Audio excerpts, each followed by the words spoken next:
করে আমায় সেবা করাবে, তুমি সেবা করবে না? নাও এবার আমি তোমায় সেবা করাই। তাই ভক্ত ভগবানকে সেবা করাচ্ছে, আর ভগবান নিজে ভাবে তার পরম ভক্তকে সেবা করিয়েছে।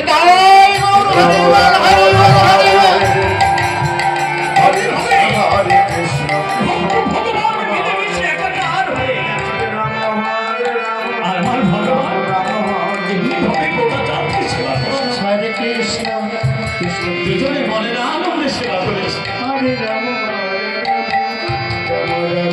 সেবা করতে করতে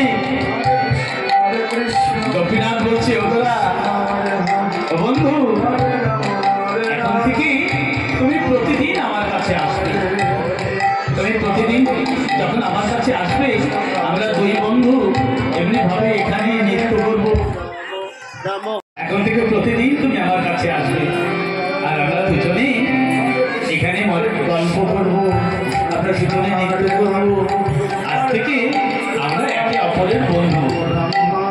বলছে ঠিক আছে বন্ধু, তাহলে খুব ভালো হবে।